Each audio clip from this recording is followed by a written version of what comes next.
Jacy, welcome to This is Horror. Thanks for having me. Yeah.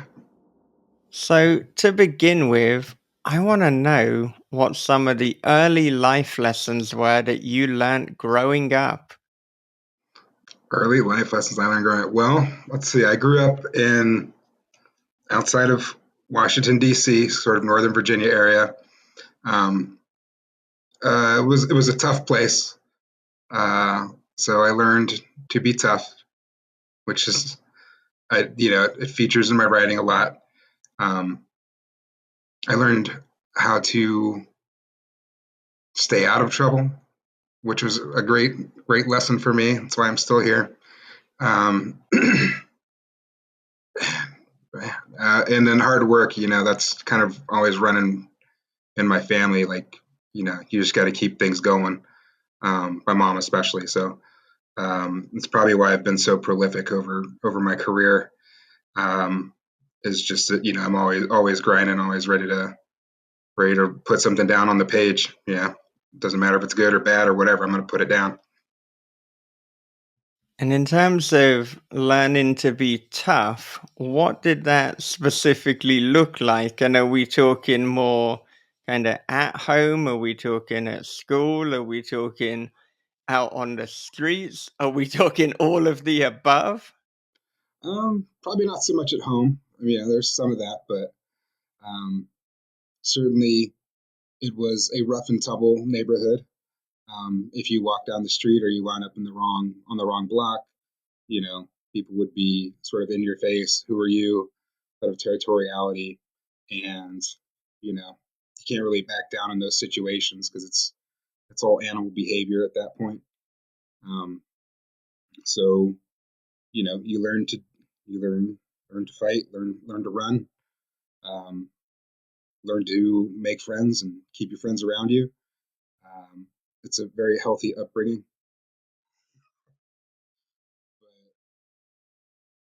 It was good to go through it. I think when I was 10, I got moved out to the West Coast, which is a totally different vibe.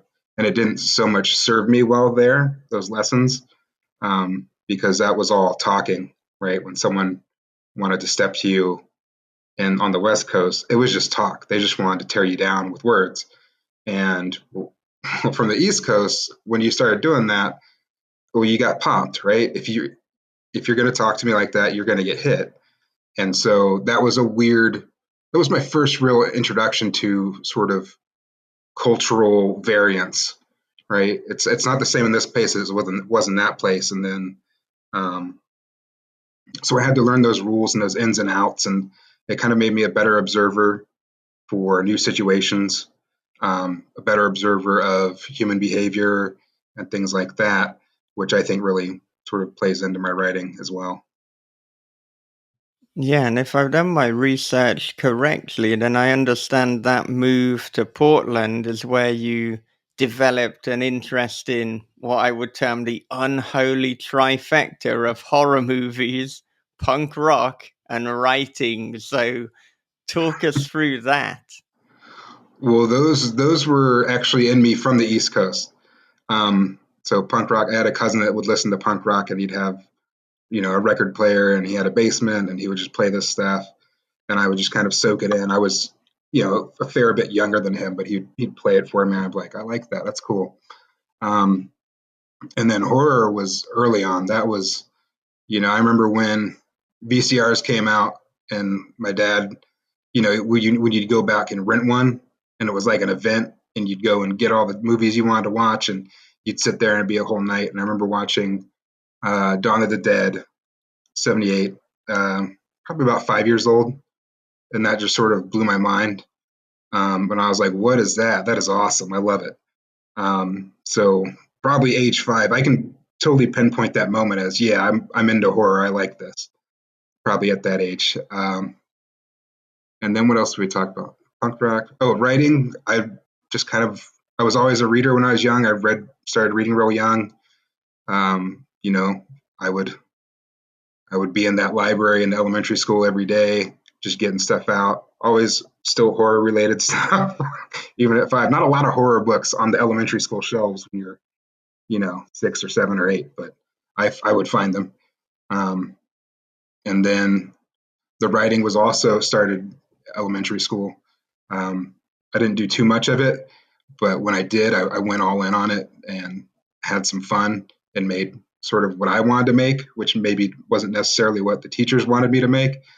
Um, so those were all there, and they just got sort of augmented in Portland, I think.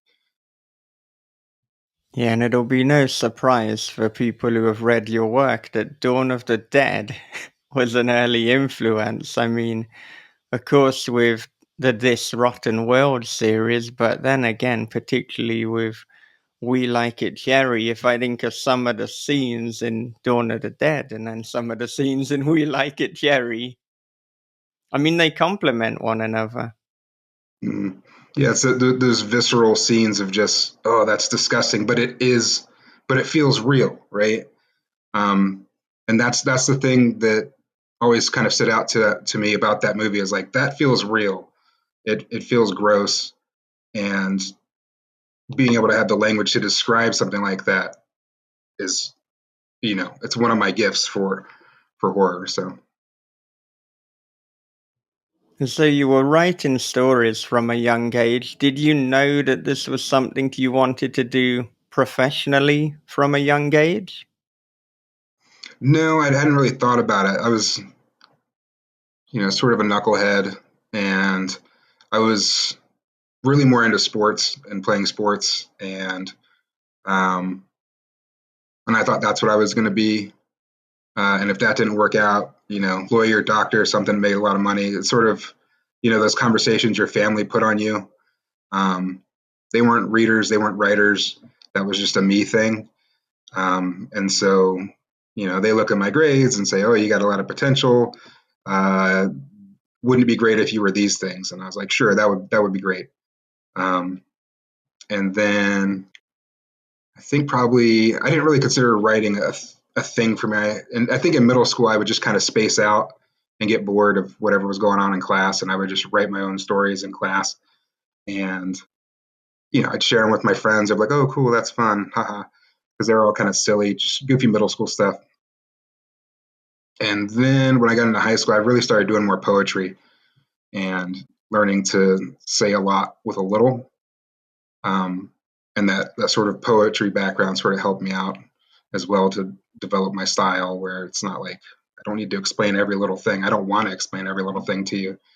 Um, so yeah, I guess writing didn't become a real career option for me, I think, until after college, because I became a middle school teacher, and that's hard, and it's a lot of work, and it's sort of that retirement plan, right? Early retirement. So that's kind of when I started thinking about it. And so I understand that you're teaching English and social studies at the moment. Again, very easy to see how that fits in with We Like It Jerry. I mean, it's perfect, really. You could only add philosophy to add just one more kind of element. So, is that always what you've taught, or when you're, are you a middle school teacher now, or are you teaching in a different environment? No, I've always been a middle school teacher. This is my 21st year. I've taught social studies maybe a few years, and then mostly it's language arts. I think at one point I did leave a job because they're like, "You're going to teach social studies next year," and I was like, "I don't want to," so I just went and changed schools. Um, and my principals sort of know that that's kind of my line in the sand. Like, you can give me one of those, but I want to teach language arts. I want to teach reading and writing. I want to have fun with kids and make them like reading and writing. And so it was kind of at that time that you simultaneously decided to kind of pursue writing, I guess, more seriously beyond it being fun and something. I mean, obviously still fun, but beyond it just being something purely for the joy, purely for sharing with friends. Yeah, I had done a website where I was doing movie reviews. Like my friend, it was kind of like hey, here's this get rich quick scheme. Let's do this. Reviews are hot, right? Um, and so I really cut my teeth on learning to write and setting up routines for myself on that website, where I think I wrote a couple thousand reviews and news articles and release date information, press releases, all this stuff. Um, and and and that didn't go anywhere. It started to go somewhere, and then something happened, and Amazon canceled our account, and we couldn't make money off of it. So I was like, oh man. But I had really gotten into the writing, and it became sort of a part of me at that point. Um, Before it had just been something I play with when I get an idea. Um, and now I needed something to write basically every day, and that's when I got the idea for writing novels, and that's sort of where I started. And with that website, you were writing under a pseudonym. It was the Abbey where you started publishing under your own name. So I want to know both, why did you decide to use a pseudonym initially? And then what was the impetus for writing under your own name? The pseudonym for those reviews were like, they're, I think when you're in your 20s and your 30s, you and you're trying to make your way in a very crowded field. Um, like there's not a ton of review sites around for movies anymore that are like significant, but back then it was just flooded with review sites. So I had to stand out, and that meant being a little shocking, a little abrasive, a little not politically correct, and I could not, do that under my own name, right? Not as a middle school teacher. I just wouldn't want to. I wouldn't want that blowback from me. So um, once that went away, I was like, why am I still using this thing? It's weird. Um, and I'm comfortable with who I am as a writer. I don't, I'm not trying to be abrasive. I have things to say that maybe you disagree with, but I'll stand by those things. I'm not doing it for attention or clicks or likes or even reviews. I'm just saying what I got to say. And if you don't like it and you have a problem with it, that's kind of, that's on you. It doesn't bother me any. Nah, that makes sense. And I guess too, like when you started writing under your own name, perhaps you could go kind of more public with people. And was there a liberation to that? Mm, I mean, I toiled in anonymity for years, so wasn't really a lot of immediate change, and it didn't really change until I started getting more serious about writing and saying, well, let's try and publish things through other people besides just myself. But certainly, yeah, I think writing under my own name is fantastic. Um, I love the connections people make with me. I love when people, talk to me and they're saying my name, and I don't have to be this other person. It's fantastic. It was, I don't regret it, and I don't look back on it as a bad decision. I think it's awesome. Um, it's just, I always feel for writers that have things that they have to do, or things that are troublesome in their lives, to where they have to do the the pen name, because I think they're missing out on. There's like a layer there that disconnects you from reality when you use a pen name, and that's what I always found with when I was writing under the the vocabularious name. So I wonder, in a twist of irony, I mean, something that we talk about is writing authentically and writing fearlessly. I wonder if, in actually removing that pseudonym and writing as yourself, you could write more fearlessly and you could write in a more true manner. Definitely. I mean, it wasn't just a pen name; it was a persona. Like that was the problem with it, right? That's not really me. I'm not gonna, you know, bash an actor for what they look like, but that persona would. That persona was kind of a cocky jerk, right? I'm not really that person, and so I started to feel sort of icked out by it at some point, and I was like, this just has to go. I had grown as a human being, just maturity wise, and acceptance wise, and kind of being more aware of the world around me. and not just my own little sphere of, well, this is what I think and this is correct and all that. So it was a nice step into becoming the real me, I suppose.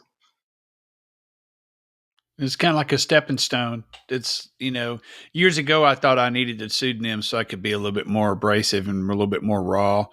I mean, I'm talking about like 15, 20 years ago. And I don't know, maybe I'm just too egotistical, but I decided that, hey, I'm not going to do that because I want everything to be under my name. And even then I was kind of grappling with, hey, how transgressive can I get? And then I see, authors like, Chuck Palahniuk and Craig Clevenger that then, and they're going, balls deep into it. And I'm like, well, shit. I mean, that's their real names. I don't think that they're, made up the name. Who's going to make up the name Chuck Palahniuk? So it's like out of all the letters in the world, you chose those. Yeah.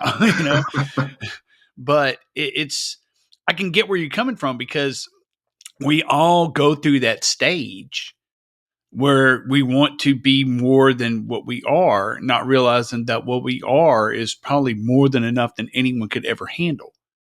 And it takes maturity to see that and to to grow there. But yeah, I can see how, shit. I mean, I know that I've gotten in trouble for reviews, or I got in trouble for a movie review because they thought that was from England. But yeah, wrong. But Michael knows what I'm talking about, and which is probably why I don't do reviews anymore. But yeah, I get where you're coming from on that for sure. Yeah. Yeah. Oh man, I had a thought there and then I lost it. But all right. And that's what happens when Bob talks about his movie review troubles. I had a thought too. It's like you you infected us with that, Bob. Just wiped my mind right out. I know. And now I'm just sitting here like, what is the movie? That movie was so bad I can't remember the name of it. Is that true or is that just what you're saying? No. I'm serious. I don't remember the name. I'd have to look it up. It's still on the website, so I'd have to look it up. But yeah, it was like one of my first reviews I ever wrote for This Is Horror, and I don't know. I stuck by my review. The movie sucked, so but it's thing. Here's the thing too. It's like that was at a point where horror was starting to go upward in its trajectory of quality. And so it got harder and harder to write reviews about movies and books because everything was so good. So you're like looking up words in the thesaurus for good, great, fantastic, epic, all this stuff. And it's like, it's like, man, dude, everything is so good. I just want people to buy it. So I found that I was more of a fan than anything. And I was unable to be critical, and I think that there's an art to being critical in reviews. So, like I was when I first started. Yeah, see, I had a different journey from Bob with reviewing. I can totally be critical still, but as I became more known for my own writing in addition to reviewing, it just felt that there was almost a conflict of interest. It's like, look, if I'm going to start now slagging off and berating my colleagues' work and kind of like pointing out all sorts of criticism, it just felt like a conflict of interest, is the best way to put it. So I've backed away from, reviews. Like I'll praise books that I think are good, and I'll, of course, put them in front of people, and we'll talk to people on the podcast whose work we've enjoyed. But, if there's a work that I didn't enjoy, we don't need to talk about that publicly.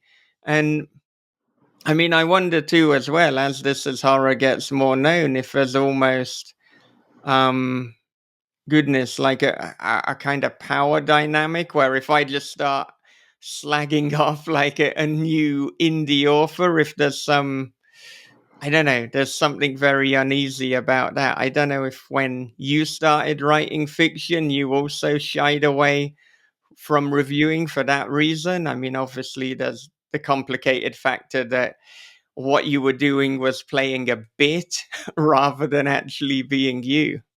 Yeah, I definitely felt that. Like I'll still, talk about a movie and what I don't like about it, but that's because I'm not in the movie sphere.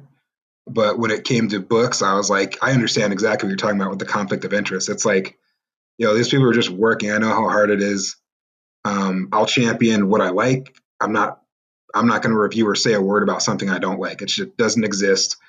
Um, but if I like something, I'll definitely put it out there and let people know about it because that's the name of the game, And um, it's for me, it was always different with a movie too because it's like, you know, it's a couple hundred people making it most times, if not more, and you can't really lay the wreath at one person's feet. It's got to be it's a kind of a group effort, so you're not really bagging on one person. Although I did a little bit when I was writing those reviews.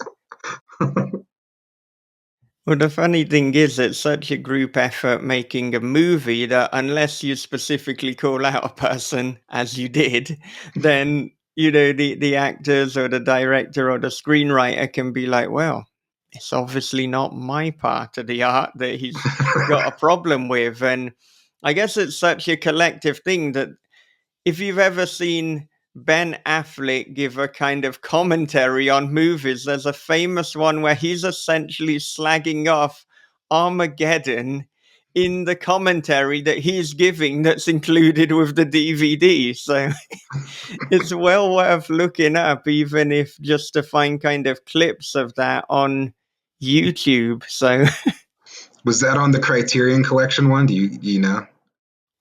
I think it might have been, but I'd have to Because I have absolutely. that one. I might have to throw that in later. That sounds good. Yeah, but just Ben Affleck taking the piss and being just like, what is going on here? Oh, we've got like these experts and just laying every sort of logic hole. I love that they included it though as well. And if you've bought the DVD, you're presumably a big enough fan of the movie to have made that action, or somebody gave you an unwanted gift. But yeah, Yeah, Ben no. Affleck has given us a gift too in his Those commentary. those early days of DVD commentaries were the Wild West, right? Like my favorite was the Conan one, Conan the Barbarian, and it's Schwarzenegger just mouthing off and being weird and making jokes. Um, if you haven't listened to that one, I recommend that one too. That one's pretty hilarious. Um, he definitely is not super PC on there, but it was a fun one. I enjoy a good honest commentary, which I don't think they do anymore. Everyone kind of sort of knows what they are, and everyone's buttoned down, and the lawyers get involved and say, "Oh, we got to edit that out, or we got to say this, or try this again." So So Yeah, the best one for me is Blade 2, but you got to get to where you can flip between the two commentaries because there's multiple commentaries on there. There's one with Wesley Snipes, there's another one with Guillermo del Toro. And as you get into the movie, you start listening to one with Wesley, and Wesley's going to be talking about how he trained for the scene, how he looks in the scene, how his arms are flexing.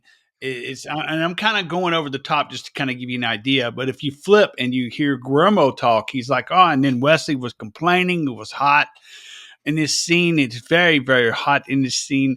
A lot of sweat. And then you flip it over there. He goes, "Look at my arms flexing in that scene." And you're just like, "Oh, what the fuck? Are you serious, man?" And it's like, and it's it kind of ruined me from commentary. So I'm like, all they do is talk about themselves. Whatever. I just want to watch the movie. it sounds like Blade 2 kind of missed a trick by not having, as well as the Wesley track and the Guillermo del Toro track, they needed to have one where they just spliced it together because that seems to be where the gold is, because at the moment there's an extra step you're having to flip over, and at what point do you flip? Yeah. And I don't remember, was Norman Reedus part of any of those tracks? I mean, I don't know. I have to look it up and see. But if not, then Norman could have done the third commentary track, would have probably been leveled between the two. You know, it'd have been like, yeah, Wesley was in good shape. He complained a lot, and Guillermo thought it was funny. You know, so yeah. So did you back in the day, Bob, did you used to just listen to every single commentary track, or did somebody specifically point this out? Somebody pointed it out to Okay. me. Yeah, I didn't figure it out on my own. I should have mentioned that to begin with. Yeah. Yeah. So the thing I wanted to ask JC about you having this kind of persona and this character bit, almost like a Andy Kaufman, Tony Hinchcliffe thing. Did you ever later, when you were writing under your own name and it was revealed who you'd been before, did you ever get any backlash about that? Or did, the people, to the best of your knowledge, either understand what you were doing, or they were so grossly offended they never contacted you? It never happened. I mean, the people that were fans of me from that website are, generally still fans of me. The people who have found me new, like I've scrubbed it all, took down all the reviews, and taken down all the drinking games that went with them, and they're all gone. So I still have them in a file somewhere, but it's like one of those things. Like, why am I still holding on to this? And that was the hard thing about the website too. Is like I could have kept it going. I could have just kept putting money into it, and but at the end, I was like, why am I holding on to this? It doesn't make any sense. And I've seen people like that before. A friend of mine, has ran a website, and you've just spent so much of your life doing it, and you're like, why am I still? It's not going anywhere. It's not doing anything. Why am I still holding on to it? I'm ready to move on. I'm going to move on, but you're still sort of clinging to it and being like, well, I spent so much of my time doing that. But for me, there was no backlash at all. No one really knew. One day, This Rotten World said the Vocabularious on it. The next day, it was my name, and it was like, shoot, I'd maybe sold like 10 copies of that thing by the time I changed it. So it wasn't even a deal. I wasn't like blowing up or anything. And so, what do you think was the moment that kind of meant that you did blow up, that This Rotten World did get on the radar? Because that certainly is, the most successful and the one that I think you're most known for. So, was there a moment? No, that is literally just hard work and money is all that is. It's marketing. Um, I never got reviews on it. I never set it out. I tried to get one person to publish it, and they were like, "It looks like a bunch of short stories." I'm like, "Well, it's part of a series. You're not there yet." And I was like, "Well, I'm done with publishing." So, um, Hang on, this is an extra level of rejection. It's like normally when someone rejects the story, they just reject. Did they reject it so hard they quit publishing? They folded their own company? no, I quit it. I Oh, was done with it from then. okay. I thought you Yeah. meant you submitted it somewhere and then you're having a conversation and No, they're like, they well, liked we, it. we, we don't exist anymore. We Yeah, don't. they liked it, but they said it's really like a collection of short stories, and I was like, it's the beginning of a zombie apocalypse. There's a lot of characters. Yeah, it probably feels like that, but it is going somewhere. Um, and 12 books later, it's still going somewhere. But yeah, that didn't blow up until I started looking into marketing and understanding the business side of publishing.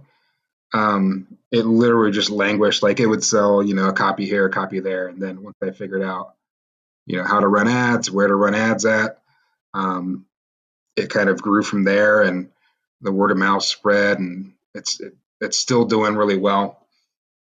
Um, yeah, that's just money and ads and a Yeah, good and product. yeah, Oh yeah, yeah. And I think that marketing is something that a lot of people struggle with, particularly recently with the kind of implosion of various social media kind of platforms. So what were you doing for marketing then? What were kind of the big hits that you were like, okay, this is actually working? And now, perhaps even more critically for our listeners, what's working for you now? Well, I mean, it's funny you mentioned sort of the blow up of social media, and there's a lot of blowback on that because it was social media I was using. I tried some money in some social medias, it just didn't work, and the only one that really was working was Facebook, and then that's sort of gone downhill, um, and it's just not as productive.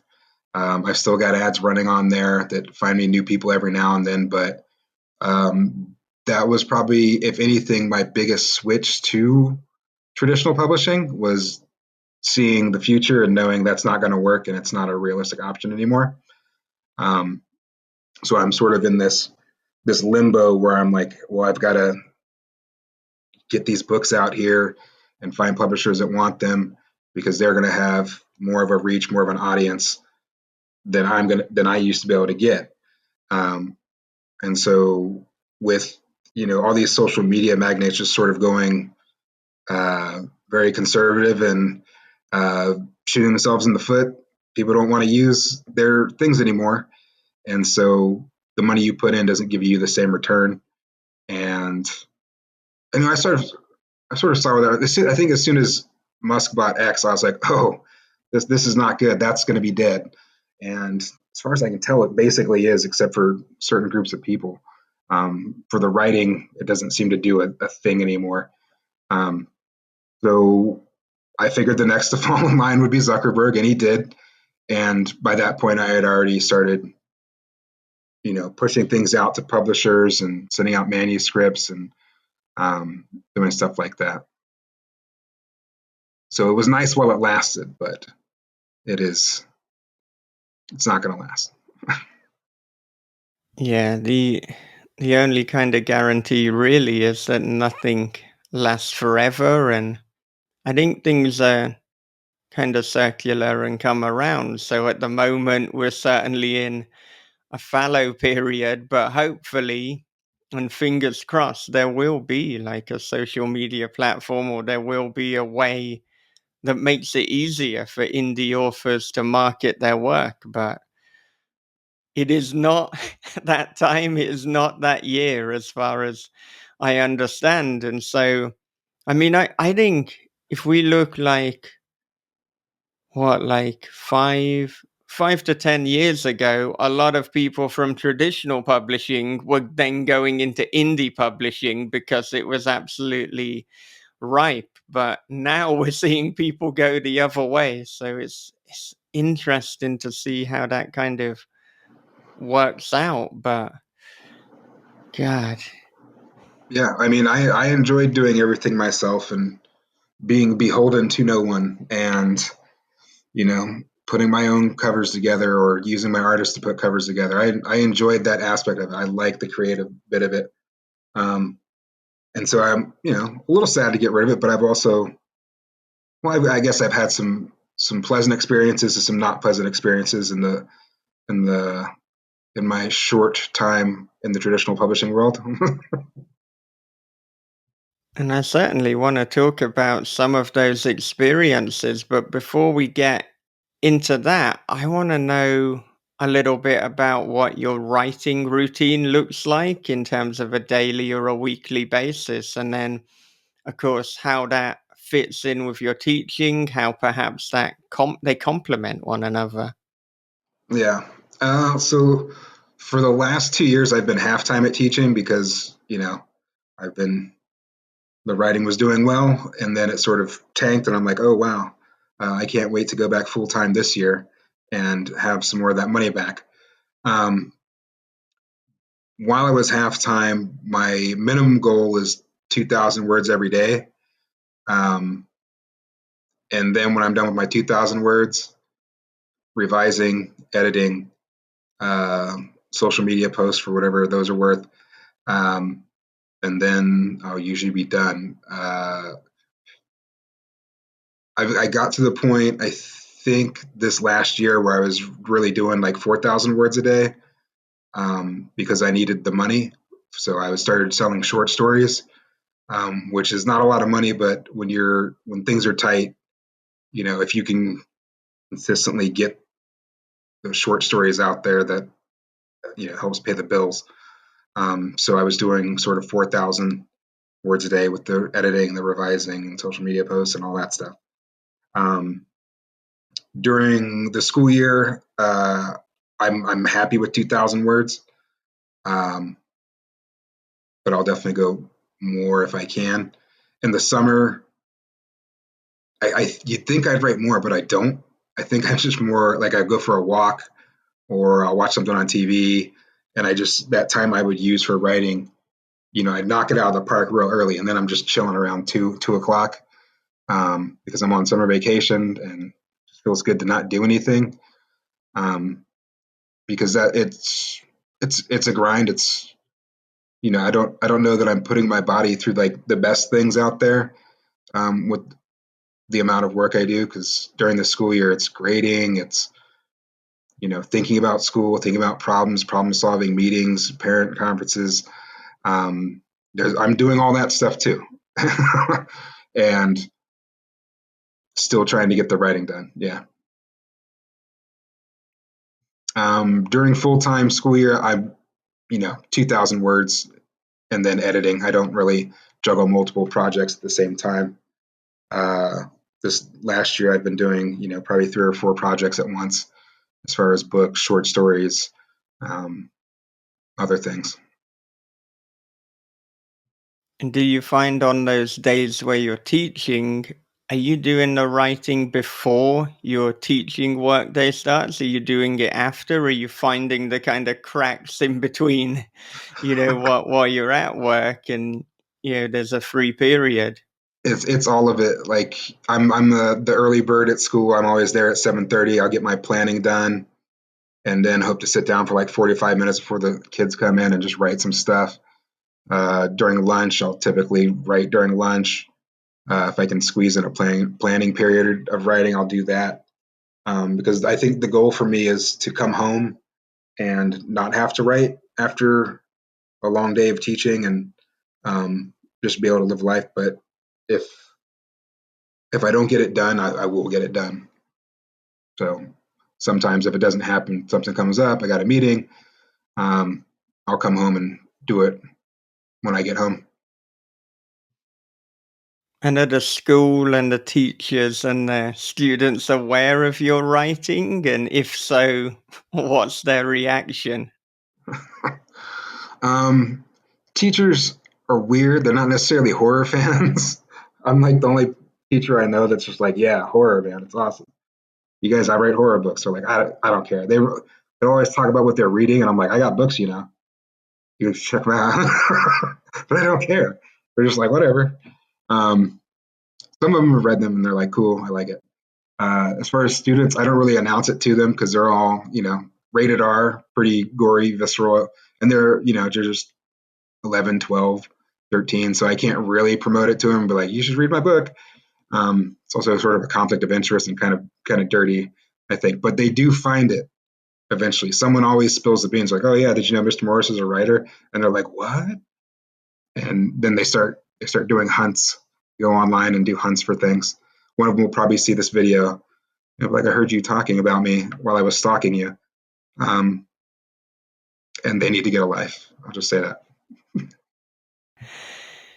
Yeah, like I've had at the schools that I work at, like the teachers often know that I write, but I try to keep it on the down low with the students because of, not only that conflict of interest, but with them also being like junior high school kids. And it's like, yeah, I'm not sure you should be reading this. Yeah. Um, but occasionally, the teacher will, because like working in Japanese schools. Like sometimes I'll be like team teaching with a Japanese teacher, and then the Japanese teacher will announce that I'm a writer, and it's like, oh, so give us the name of some of your books, and I'm like, I don't think I should do that. Like, I don't, I don't think you should be finding that. Yeah. It's like, so can we buy them? It's like, yeah, you can order them into stores, you could get them on Amazon, but you I'm not giving you any more information than that. Yeah. And they're Yeah. like, I'm kind of oh, the same way. I'm like, I'll misdirect and be like, oh no, we were talking about this. Let's get back to this. Um, it's just, it's a weird situation. It would be different if I was writing like, kids books or something. Like, yeah, I Yeah. got them. They're all down in the library. You can check them out. But they're not going to put my books in the library down there. So yeah. Yeah. Yeah, I don't know if I could even write kids' books. I could start out, but then I'd probably just add a dick joke or somebody would get decapitated, and that's the end of that adventure. yeah, I've seen horror writers who kind of go into the young adult fiction, and I'm like, weird. I don't get it. Yeah. Some of that stuff can be pretty brutal, but I work retail, and I only have like one coworker who reads, and he's read my books, and occasionally he'll tell like my customers that I write. And sometimes that's pretty good because I'll get a sale out of it or something like that. It's like, oh man, I love to read. What do you read? You write horror, and it's like, oh yeah, I found my folks. But then sometimes you feel like you stepped into like a Bill Hicks joke. It looks like we got ourselves a writer here, and you're like going, yeah. Why write when you can watch the movie? Yeah. I got you. Yeah. Oh man, I saw. Well, this is like just a side, but I saw this hockey player. I watch hockey, and there was this hockey player who was like bragging about the fact that he doesn't read, and I'm just like, that's such a weird thing to brag about. It's like that does not that's not impressive, man. That you Yeah. just don't read. I'm so cool. I don't read. Yeah. Who reads? Like, well, you don't. Yeah, it's quite obvious. What situation did that even occur in? Was he being interviewed about hockey, and he was like, by the way, aside, just wanted He you to was know like, I'm pretty cool because I don't read. he was, he's sort of like a knucklehead sort of guy. Like in between the intermissions, he'll be one of the guys at the desk, and someone had brought up reading or books or something, and he's like, "Oh, last book I read was like Cat in the Hat or something." And it was like, and then the people were like, "You don't read?" He's like, "Why would I read?" God, this this Just makes me world, sad, you know. this world. It's just whoa. Eh. It sounds like the father in Roald Dahl's Matilda might have been based off this guy with his absolute disdain to I have not read books. that one Yeah. or seen the movie. Is there a movie? There's a movie. There's a couple of movies, yeah. I mean it's a good children's book, and I really enjoyed a lot of Roald Dahl's work when I was younger. I then later found out about Roald Dahl as a person, and that soured the experience somewhat. But somewhat, but his books are good. I'll say that. Okay. You know, kind of like the relationship a lot of people have to H.P. Lovecraft. It's like something there story wise, but as a human being, not a good person. Yeah. But you said before that talking about good and not good, that you'd had some good experience with trad publishing, you've had some bad experiences. So, what can you tell us about those? I mean, I'm gonna keep it real general. The good ones are easy to talk about, right? Because you're like, oh yeah, um, like when you get a publisher like a Tenebrous Press, where they just get you and they understand you. and they want to work together and know what your vision is for the book, that's like the best there is, right? Because they're not looking at me as a product. They're looking at me as another person who has put all this time into this story, and they want to know, they want my input on everything, from the cover to, you know, the edits to the marketing to, well, what sort of, who do you want to get to blurb this thing? They did it all. So they're the cream of the crop as far as I've dealt with. And I'm happy to work with them whenever. Um, and then there's other ones where, I'm like, did you even read this book?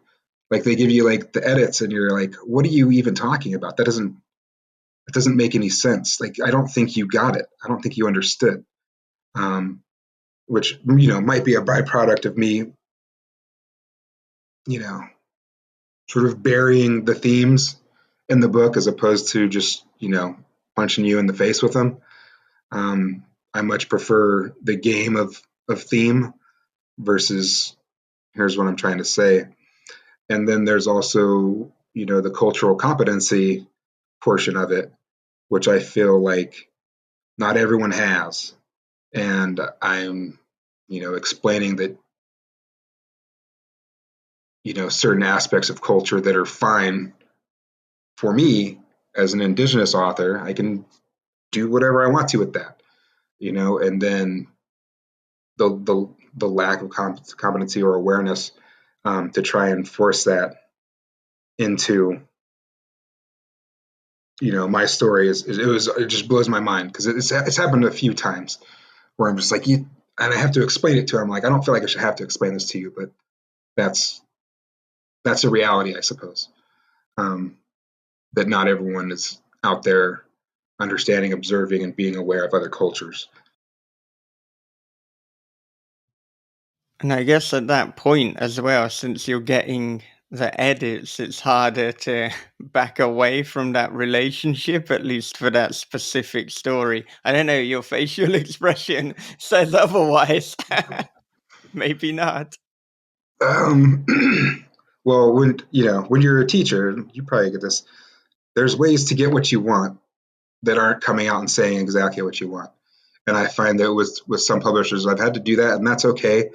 Is it frustrating for me? Is it time consuming? Yes. But that's the game you play when you're in publishing. It's not yours anymore unless you're working with a special press. People that really get it or who've been on both sides. If you're working with someone who just doesn't understand or maybe doesn't even care, that can be a brutal process. It's sort of like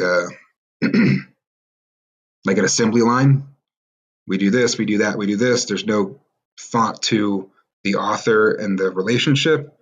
And those are certainly, presses I wouldn't work with again. So I don't know why they would be like that. It doesn't seem like a good way to go about business. But that's, again, maybe I'm not understanding the other side of it, the publishing side, right? I think that's a very generous reading of the situation. And yeah, like some of my worst experiences with publishers, and I've published things, as this is horror, so I guess I've got some insight into both sides. And I was working in publishing before coming to Japan, but some of the most bizarre moments have been where I've kind of pointed something out, like specifically to do with layout, and then I've said, well, what you're doing, this isn't how people do it in terms of the professional standards within publishing. This is the wrong way to go about it, and kind of pointing to other bits of work and books, and then they've just said, well, no, this is how we do it, so we're going to keep it like that. And then that contract has had to have been severed because what the actual fuck?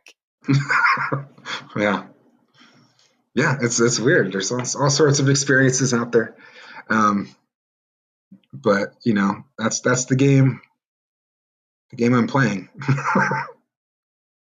So, talking about working with good presses, how did you come to meet and to work with Tenebrous Press? Well, let's see. I think I had been sending them novellas that, you know, where they sort of requested the full manuscript, but it was still a rejection. And then we live in the same area. So I saw they were having Danger Slater and Carson Winter were, sitting outside with Matt, and they were going to sell some books sort of down the road from me, like a 5-10 minute drive. So I was just like, hey, I like books. I'll go pick up some books and sort of meet these guys. Um, which was really sort of my first interaction with other writers because I've sort of been a shut in, just doing my own thing. I don't really care about community or anything at that point. um, so it was just really fun to talk to them and talk to them about writing. At that point, this was a couple years ago. It wasn't like that long ago. At that point, I was sort of getting into writing short stories because I was trying to do some writing coaching with some clients, and they're like, well, I want to do this short story thing. And I was like, I couldn't really tell you about short stories. I never wrote them. And so I was sort of figuring out that process and the ins and outs of, well, how the heck do you write a short story? I'm writing novels. I have all the space I can need in the world. And now I've got to kind of sandwich it down into, 10 pages or so. Um, and so we talked there. I think there was another project they were interested in that was going to go there, but another press sort of um, got to it first. And then so when I had We Like It Cherry all ready to go, I was like, oh, this is awesome. I love this book. I think this will really work for them. I sent it their way, and I just made sure it was just to them because I wanted to work with them because they're nice people. Um, and it worked out. And so that's where we're at. And we've been doing all the promotion and all the fun stuff of getting a book ready to go. And it's been a wonderful process. So if you can get in with Tenebrous Press, I would do it. They're awesome, and they have a good eye for stuff that's good, which I appreciate. They're not just taking anything and throwing it at the wall and seeing what sticks. There's definitely some scrutiny and a definite what do they call it? They know what they want, you know. Um, so yeah. Yeah, and to have met Carson Winter and Danger Slater as your kind of introduction to, I suppose, the horror fiction community. What two awesome stand up guys. I mean, two of my favorites right there. And God, to this day, I'm thinking about Soft Targets by Carson Winter. What a brutal, philosophical, incredible book. And everyone knows how I feel about Danger Slater on This Is Horror. He's the modern day Vonnegut. Yeah, he's awesome. Yeah, so I think I got Soft Targets and House of Rot from them. So um, it's two of my favorite books. So it's definitely worth going out. Yeah, I've met Danger, I've met Matt at Ghoulish Fest a couple of times. I've had Matt on panels that I moderated about the different types of writing, and I like that Matt has a. It doesn't take much to get him wound up. Our philosophies align perfectly, and that's I can. It was. I remember one panel we were on, and I got him wound up about something, and he goes, "Nope, I'm not going to do it." He goes, "You know what? Fuck it, I am." And I'm like, I like this guy so much. He is so cool. And then last year at Ghoulish, Alex was there, so that was kind of like a highlight because you got the team, you know, and just getting to chat with her was like just like wow, just and then the two of them together is you can see how they would work together. Yeah, It's they're such a great team. Yeah. yeah, 100%. And so with We Like It Jerry, there's a lot that I want to talk about, a lot that I want to say, but I just wanted to begin with ask you what the elevator pitch is. And that'll also give me a sense of what we might and might not say in terms of potential spoilers, because I to mean, say there's a lot that happens in that fourth act is an absolute understatement. yeah. My elevator pitch. I mean, it's like, it's a documentary crew going to the Arctic um, to film a ritual that has never been seen before, from a remote tribe that really people don't know a lot about or even care about. Um, and that's kind of the point I get to, right? It's just like up to the ritual. I don't want to spoil anything else beyond the fact that they've gotten there, because it really is, you know, there's some nice surprises there. Well, I guess they're not nice. Depends on what you like.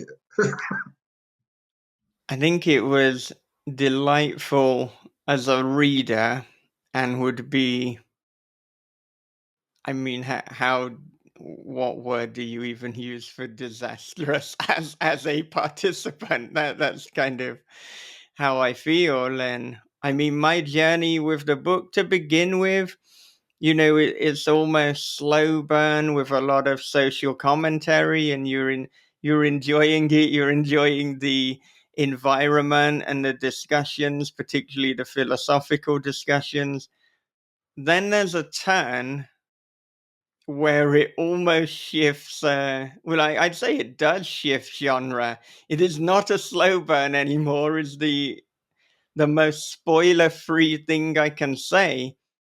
And then the final message is just so beautiful and poignant and poetic. And just when I finish the book, it's like, wow, this is what it was about all along.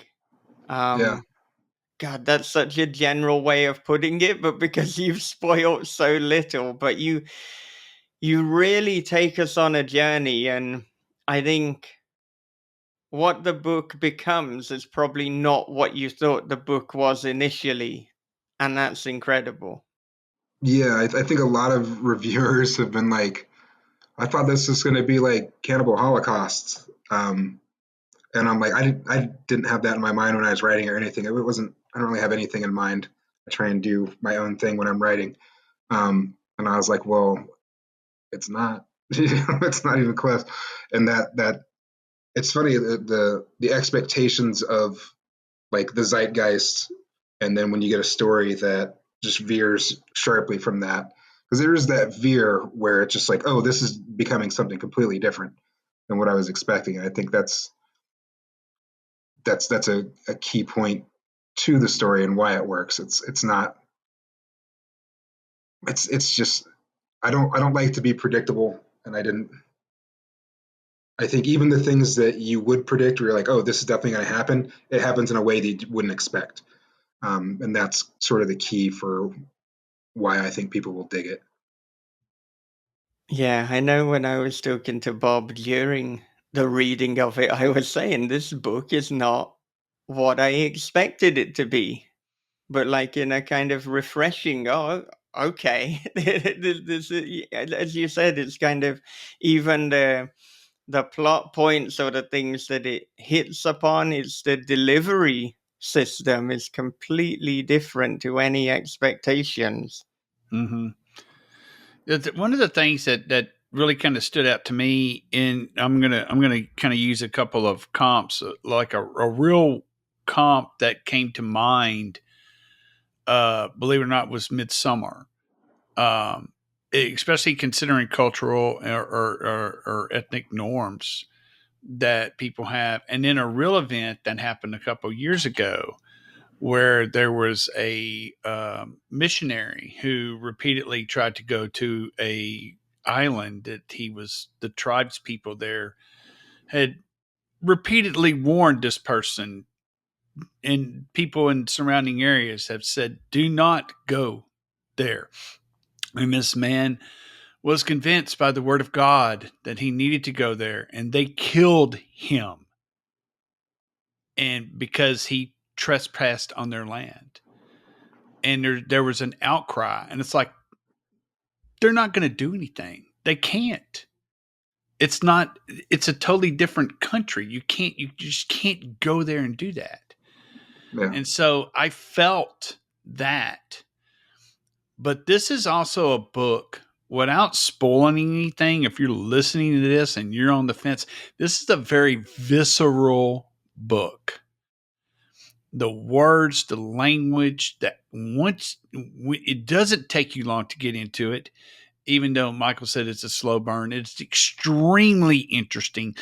And when the tide turns and it becomes a matter of survival, and I could literally feel the ice creeping into my feet. It is tactile. There's not a word. Visceral and tactile, those are the words that come to mind. There's probably, I probably would have to make up a word to explain how cold I felt reading this book. Not like cold, like, like cold hearted, but actual cold. I had to get underneath my covers. It is very, very visceral. I never want to visit this area, and I never want to see this tribe. But I love this fucking book. It was so fucking good. Yeah, I mean, I was definitely taking advantage of the cold and the descriptions to sort of create that feeling in the reader. Like that was, that's by design. It doesn't work without it, right? Unless you get someone out of their comfort zone and make them feel something with that. The plot, the gore, the things that are happening they don't feel right.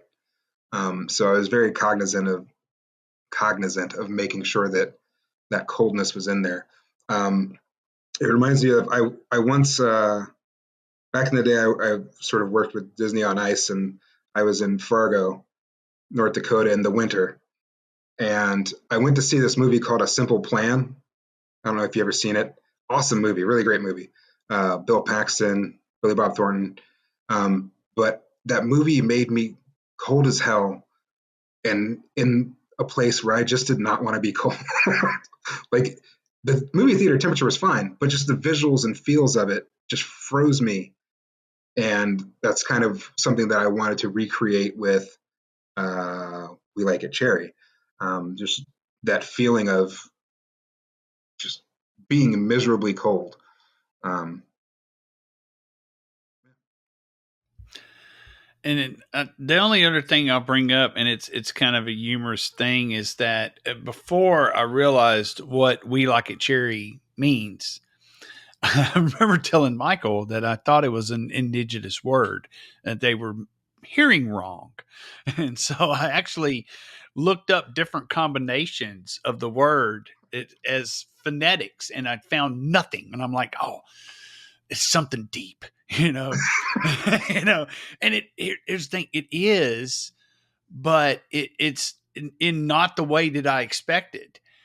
And once I got there, I did not feel let down. I felt exuberant that it actually means something else. And I was just like, this is it. Yes. But I was slightly disappointed that I wasn't right. That was the only disappointment I had. I was like, because I was like, it's not. I remember telling Michael, it's not "We Like It Cherry." It's like, it's probably like some word like "We Like a Cha" or something like that. And he's like, I know Michael was probably looking at me like, you're crazy, but you might be on something, So, that's, but man, yeah, it's very, very, very visceral, very visceral. well, thank you. Well, fair play to admitting that, Bob. I was going to keep that between us, but no secrets here. And I mean, I wonder, talking about kind of confusion, and because it's so apropos to the text, I mean, what do you think are some of the wide misconceptions about indigenous people? Mm, I mean, I suppose the biggest one is like that it's one culture, right? It's just really not. It's like, 1,000 different cultures, so many different languages, so many variations of those languages. Um, the portrayals that we get in media for the most part are, certain tribes, and they don't represent all tribes.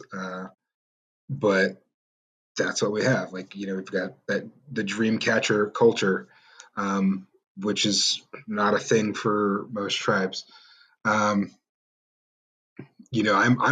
I'm a city Indian, right? I'm not, I've been around a horse maybe once in my life and I didn't care for it.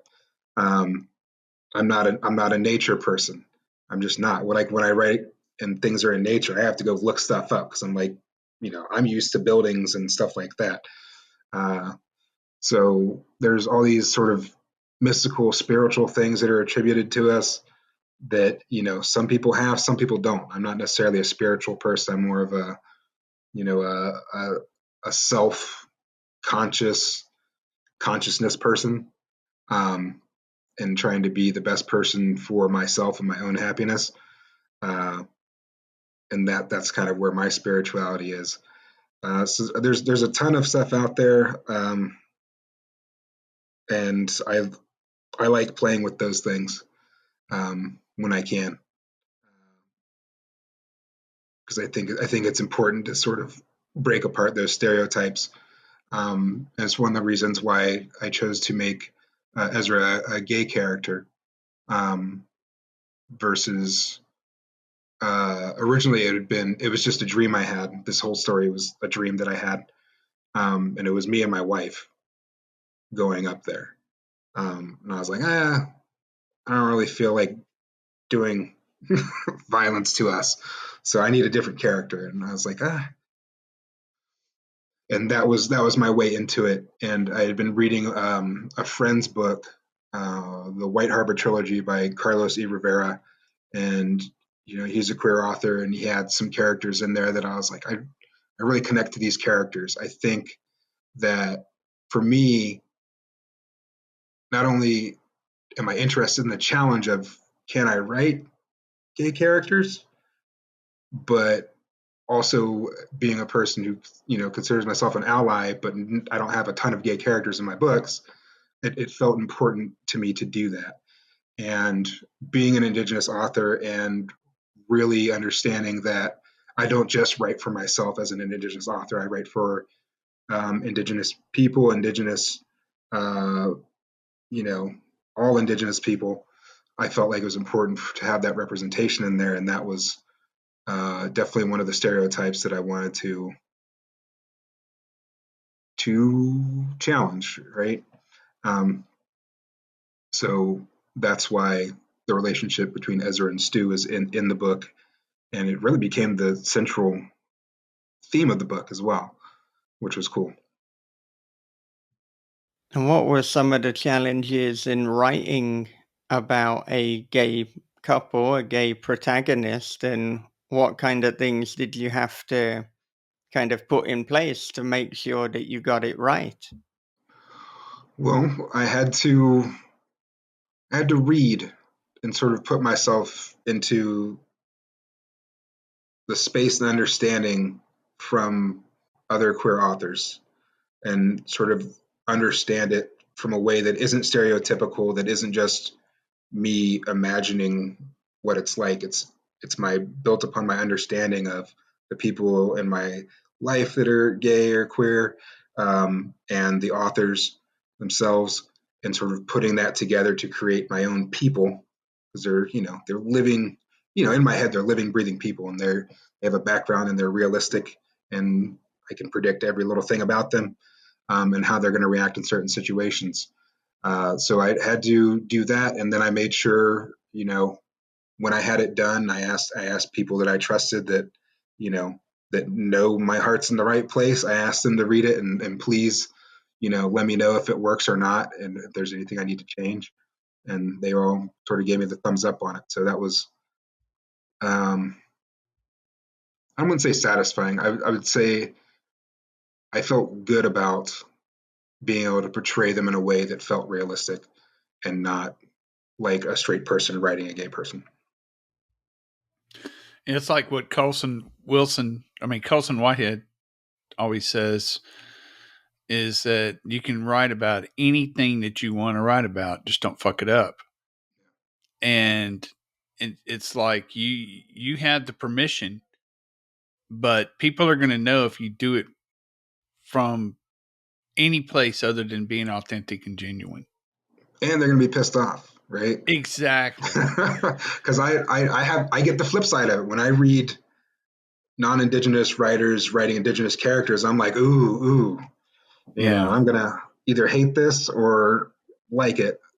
And it's a weird game, right? I'm ready to be outraged by it. And so Yeah. I know people that understand that I'm a straight author. These are queer characters. They may find themselves in that space, and I just hope for them that I did it justice. But um, we'll see. Yeah, it's tough because I noticed in some of my own projects, I've actually gone through my characters and have come to the realization, even with like a current work in progress now, that I've got like a whole, it's just white, and it's because that's who I am. And so, and I'm going to have to cast against type. I'm going to have to do these things, but I'm also have to do it the right way. And I don't. I've written from like a woman's perspective, um, to write, from that. Like a gay person's perspective, I would have to do the exact same thing you did. I'd have to do a ton of research, and I would want to make sure that I got it absolutely fucking right. Yeah, it's a challenge. I mean, you don't want to mess it up. It's like you're trying to be an ally, not some stereotype. What do they call that? I Yeah, can't think of the word. Like a kind of caricature. Yeah, a yeah, caricature. Yeah, because that's And easy. That's lazy. yeah, We all know the stereotypes. We know how to write that. right. And I don't play in caricature for my serious books. Sometimes I'll play with it for my non-serious books, but I don't know. I like to cast against type. I like to present. I love seeing an image of someone and they're not as we think they are when we first see them. You got the ornery old guy who's walking around who had got a cane and everything like that, and he's spitting tobacco, and you're thinking this is the old country boy, and then he is used to be a philosophy professor, yeah. and so that's just one example. I love casting against type. I'm going to give you a visual, and then I'm going to fuck with your head about it, and it's just when you're writing characters that aren't like yourself, eh, there's some care involved if you want to do it, authentically. Definitely. now you said that the idea came to you in a dream. We were also talking before about just how unpredictable it is, that it doesn't go where we think it's going to go. So I want to know, how fully formed did this idea in the dream come to you? And how much did you know what was going to happen before you started writing? Had you fully planned the book out, or do you kind of pants it or give yourself some, I suppose, creative license to go in different directions? Hmm. Well, for the first question, the the dream was basically up until the turning point. That's when I woke up because I was that main character, and that turning point happened to me. Woke up just sweating and like, whoa, what the heck was that? Um, and I rolled over off my bed and I just scribbled down some ideas in a notebook, and it's literally like 3 or 4 lines, and then I went back to bed. But it was fully formed. I was at like a writing convention, and someone invited me. They're like, "Oh, you got to come check this out." Um, we went up there. They gave us a place to rest, and then the turning point happened. um, And so from there, I had to sort of build it out because the dream had weird fantastical elements. Like there were these fantastic mechanical like ice sculptures um, on top of the glacier, and they're just spinning, and they're like weird art installations. And I took a sub to get up underneath the water, and I was like, oh, none of that's going to work. It's not. It's too weird. Everyone's going to be like, what the heck are these people doing? It doesn't make any sense. So I had to strip it down to the basics of the opening bits, and then I think I just wrote it. I didn't know where it was going. I'm a pantser in the middle, but I'll have the beginning and the end figured out. But I didn't have the end of this figured out, and I didn't know where it was going or what was going to happen. So luckily, I had found my characters and who they were going to be, and I was able to take them through there, and they sort of guide the story because they're going to do this in this particular situation, and that helps move it through. Um, and then, what was the second question? So, I mean, I wanted to know like how much creative license you had to deviate from the plan, but it sounds like a lot if you know that the middle you're not entirely sure where it's going to go. Yeah. It would definitely. It's all up to the turning point. Was pretty much the dream. The title was in the dream. Um, when when the turning point happened, the guy stuck his face through and said, "We like it cherry," and I was like, "What the heck is?" And so that title was like it was perfect, and I understood it, but I didn't know what it meant. And so the entire time I'm writing this thing, I'm like, how do I make this title relevant to this thing? And so the ideas that I came up with in the book really, really had to be created from that title, which those words stuck in my head. I was just like the whole day, the whole next day, I'm just like, we like it cherry. What the heck, dude? What's going on? So I think it worked out. I like it. Good job you didn't call Bob Pastorella up, or you'd have a Right? completely No, different. yeah, that'd have been a bad idea. It's such an intriguing title, though. It's like it grabs you.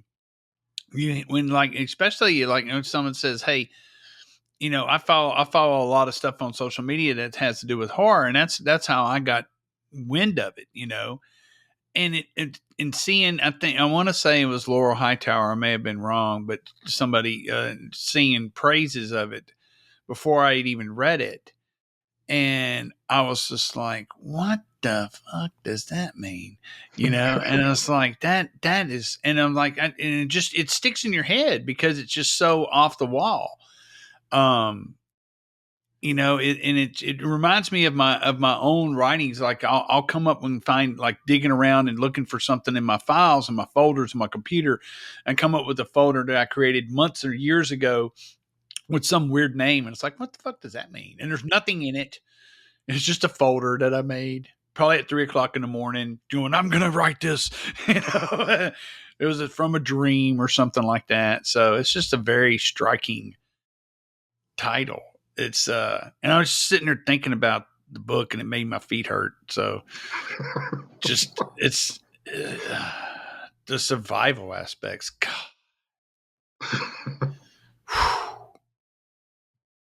Yeah.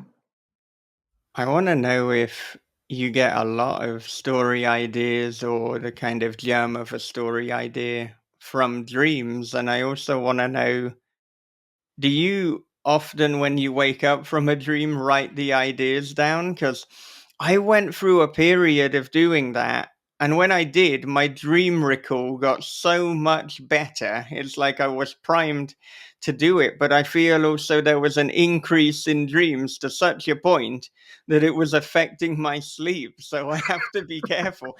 Probably also my wife would be like, what the bloody hell is he doing? He's writing again. Go to Yeah. sleep. No, I have for We Like It Chair, that's the only one I've ever written down. There's a couple stories that I had that were dreams that I turned into things. Um, I had a novella, Dude LaRude Sings the Black and Blues, which is about this punk rock guy, and this is all in my dream. But he's basically like a Gigi Allen type punk rocker who gets voted in to do like the NBA All-Star game, and he just starts cutting himself up in the middle of the NBA thing, and his name was Dude LaRude, and like I woke up and I was like, Dude LaRude, what an amazing name, and I couldn't stop thinking of the name, so I wrote that story, and I sort of fleshed it out and made it a little wackier and crazier. And then I think the Abbey was the only other one that was a dream, and that was a weird a weird one. I think it was probably 4 or 5 years between that dream and when I actually wrote it. Um, but yeah, so not a lot. I don't write down my dreams. They just that that one stuck with me, and a couple of others just stuck with me. Um, so it's not part of my process. Usually, I don't know where my ideas come from. I'm just walking around making things up. If I go out for a walk, I'll come up with things, or if I'm watching something on TV, I might have like a spark in my brain, and I usually throw it in my notes, which is a terrible thing to do. If I throw it in my notes on my phone, it just goes there to die, and then usually I'll have some idea that I've been tinkering with in the back of my head for a month or two before I ever start writing it.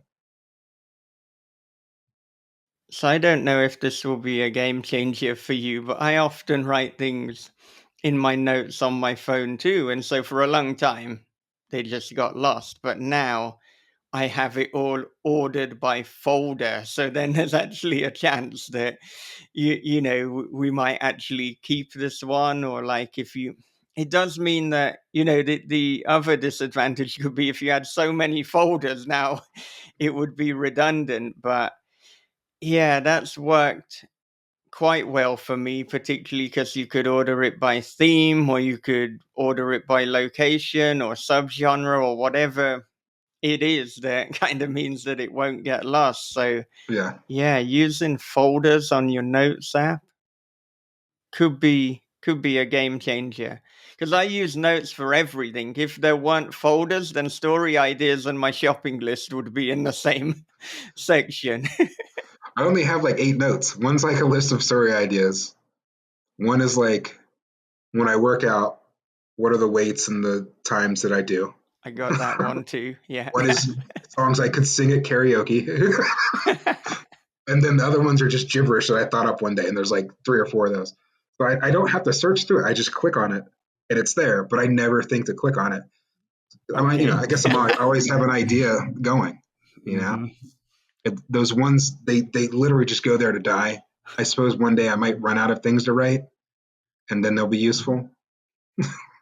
Why do you have a list of songs that you can sing at karaoke? Are you regularly given impromptu karaoke sessions and you kind of panic and you can't think, what can I sing? So you look at that?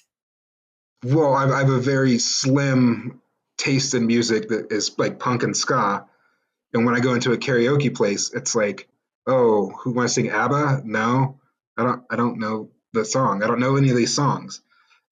So I have to have these are the ones that they have. These are the ones that I could do. I'll get out of my comfort zone on a couple, but there's not a lot for me at a karaoke bar most times. What's your favorite song to sing at karaoke?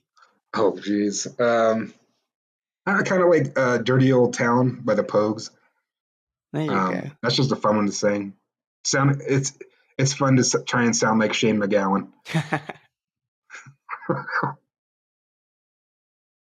I thought that Bob was going to jump in before I derailed with karaoke, but maybe your thought has now gone.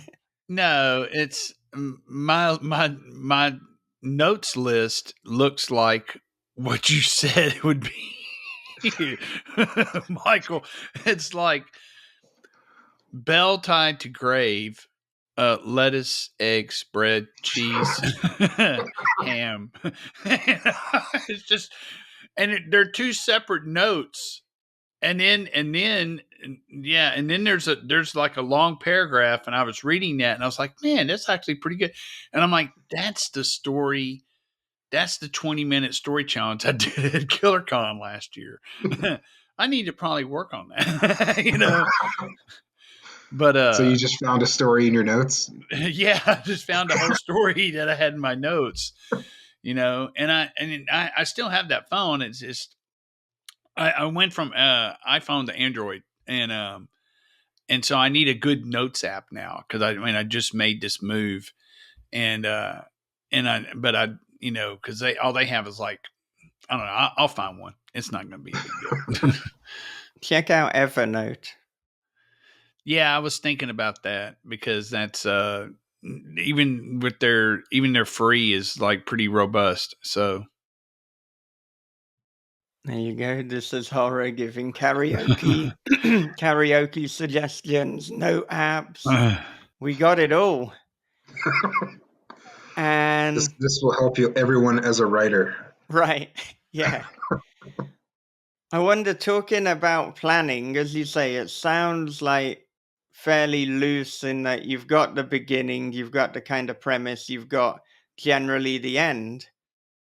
With the This Rotten World series, because it is such an epic series, because there are so many moving parts, does that mean that you have to plan out each book in a little bit more detail than you would for, say, a standalone novel? No. So when you look at the This Rotten World series, there's 11 books, and then 12 is the end of what I call the second cycle. The first cycle was books 1 through 5. I knew the beginning and I knew the ending, and it took me 5 books to do it. Um, the second cycle, I was like, I hope it's 5 books. That would be nice and symmetrical. But I knew the beginning, I know the ending, and it's taken me 7 books to do it. Um, so it's and for that, the only notes I have is I have a list of characters, um, their names, and then I put a strike through when I kill them off, and that's really all it is. Because there's so many characters. It's for books that big. There's like I think the second cycle is about a biker gang in the zombie apocalypse, and there's like 20 characters. They're always getting new people. Other people are dying, but the story is always moving through. So I have to just know their names and then cross them off when they're dead. I don't want magical resurrections that I have to patch later. Yeah, yeah. And I mean, I think it's fair to say if we look at your writing output, and perhaps you've said so yourself, I mean, you are a prolific writer. And I wonder if having this looser approach to planning is kind of part of it and part of how you get so much done. That and hard work and discipline, of course. Yeah, I think it's the discipline's probably number one. It's like sit down, do it. Otherwise, it doesn't happen. But then the lack of planning is my joy in finding the story. Like I enjoy it. Like I get a high off creating and finding new twists and being like, oh, this is going to happen here. Man, that's messed up. Um, and it really is like a drug. So I mean, planning is just not for me. It really is. There's the runner's high, and then I'm getting like a writer's high when I'm just making this stuff up. yeah, you're a discovery writer, Yeah. and that's pretty much how I've spent like my entire writing career. I recently just got done with like working on notes and outline, basically in a plan for an epic series that I'm conjuring up in my head, and I've got that sitting on the dresser back here, and I probably won't look at it again because if I go in there and I start tinkering with it, then I'm going to feel like I wrote it, and I wrote it in such a way that it didn't feel like writing. That it's in real short sentences, nothing actual prose like it all. It's just all description. Like they do this, they went here, they did this, and so because anytime I start to do something like that and it feels like writing, then I felt like I've written it already. Why would I want to go back and rewrite this again? When I Yeah. should be thinking I should actually go back and rewrite this again. But it's like it's hard to explain the high that you get when you're a discovery writer and you're out there and you your characters take a left turn into the coolest shit that you've ever written in your entire life, and it's just like, fuck yes, let's go. You know, it's hard to explain that. I'm Hmm. glad that you get it. You know, it's like Oh yeah. you're like my blood brother. Yes, you know, yeah. Because a lot of people they don't get it at all. I don't. I Yeah. guess they get it. They get a high a different way. I don't know. I've tried planning it, and I'm like, this is like work. This is awful. It's just so far away from my process that I don't enjoy it at all. Like I Mm-hmm. hate that. I The closest I've ever gotten is like putting stuff on note cards, and even then, it's like what you said. This happens. This happens. This happens. It's not writing. It's just like these are the beats, and I can use those if I want to. And you know they don't frequently go along with those anyways once I start writing. Right.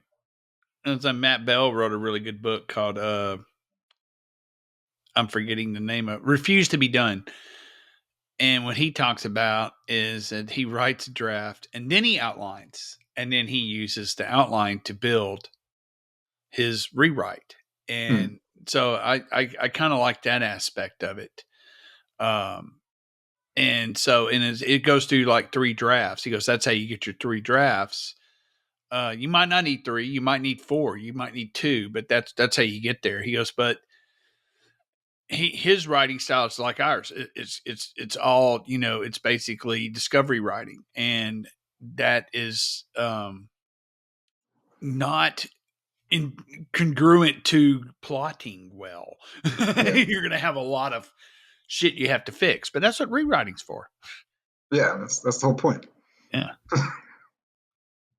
Yeah, you mentioned before that you'll get quite a lot of your ideas when you're going for a walk, and that always seems to be the way. I don't want to use the term blocked because whatever happens, I write. But Yeah. if there's something I can't quite figure out, then so often if I just leave the house and go for a walk, all these ideas will come to me. And that seems to be kind of my best tip, really, for people who are looking for ideas. It's like just get out the house, get away from the computer or notepad or whatever it is, and just walk. And these ideas, they come to you, and these solutions. And actually, recently, so I've been working on a collaborative novel with my friend John Crinan, and sometimes we will leave each other just like voice notes talking about a problem and a story. And quite often we'll start talking and we're not entirely sure what it is that we're going to say or suggest. And something within the talking will unlock a solution. So maybe inefficient for the other person listening to the voice note, although we could record a second and be like, right, these are the main bullet points. But in terms of just creatively unlocking things, it's really been a game changer. So much so that I'm wondering if, next time I'm trying to work out a story idea, instead of just going for a walk, as long as I make it obvious that I'm recording and I'm not like the local nutter just walking around talking to himself, it might work to just be recording me talking about the story, even though it's not for an audience, it's literally for me, and to kind of untangle that creative problem. Yeah. I mean, I've talked out problems before. That works too. Usually I'm just like alone during the day, so the walk works more. But yeah. Yeah, and I mean, equally to kind of give strength to that idea, I've found before, like if I've spoken to another writer about the problem, well, by the time I've explained the problem, I've already told them the solution. It's like one of these therapy sessions where you talk and talk and talk. The therapist doesn't say anything, and you're like, "Well, thank you for your time. It's been great." Yeah. Yeah. I think it's just getting out of your own head, right? Right? It's terrible in there. Yeah, yeah. Now, a big thematic concern, if we like it, Jerry, and I think again because I'm talking rather vaguely, it isn't a spoiler, but it's this idea between the tribes or the groups that we're born into, and then those that we choose. And so, when did you know that that was going to become like a key aspect to this story? And how did you approach writing it? Well, it I don't think that it was ever conscious. It was never like a choice to do it. It just sort of came out through the characters. And as I was writing it, it wasn't planned. I knew basically who Stu and Ezra were at the beginning, a little bit about the backgrounds, and I know they loved each other. And I didn't know how that would play in the story. The whole turning point where there's survival and there's choices that are made and there's decisions that these characters have to face. That's all made up on the spot, and so then it's just sort of dragging that out. I've always sort of been able to work my themes in um, without knowing it, almost, um, which is, I don't know. I guess it's sort of a gift, but that wasn't planned. It was just like I got to the end and I was like, how do I tie this? How do I tie that bow on the end of this thing? Um, and is it going to be happy or is it going to be sad? And or is it going to be real? And so I had to figure out that combination of things, and that was hard. The last page of this book was hard, and that's sort of where I I think I didn't write the epilogue until I was done with the second draft, um, and that's that last page. And I had read through it, noticing my own themes and things that my subconscious had planted in there, which it frequently does. And I was like, oh, okay, let me try and wrap that up here with an epilogue, because I didn't have the epilogue in the first draft. Which, if you ever read the book, you'll understand what I'm talking about. Yeah, you don't want to write to theme. It to me that's like, that's something that stuffy literature writers do.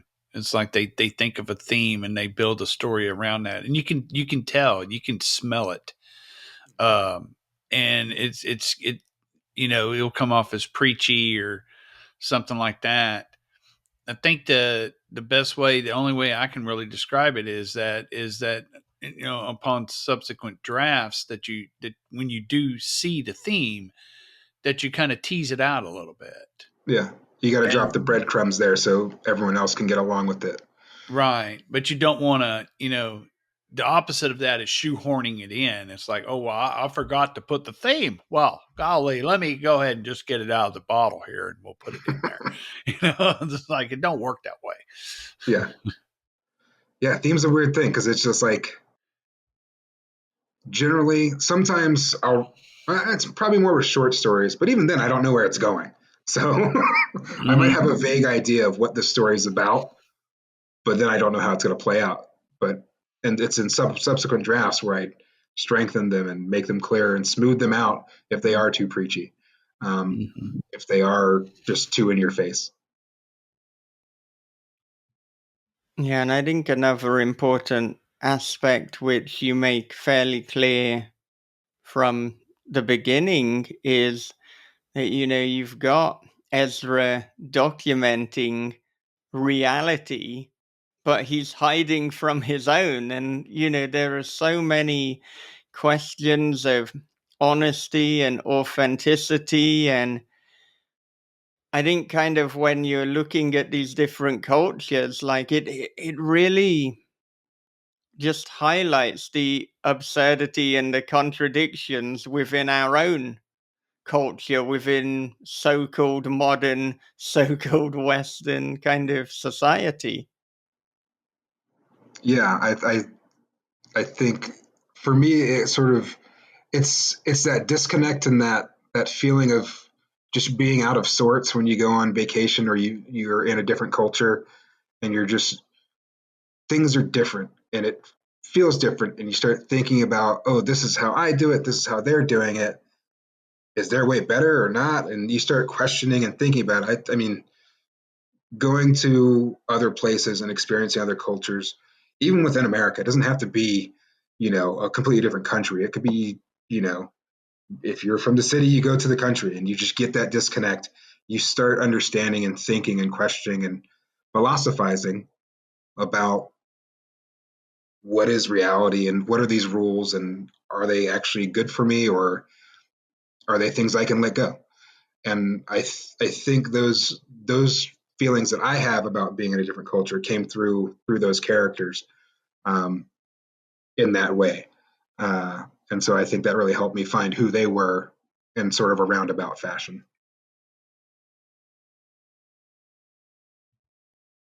Yeah. So, I mean, in terms of when you were writing kind of each character, so we've spoken about the plan, the plot.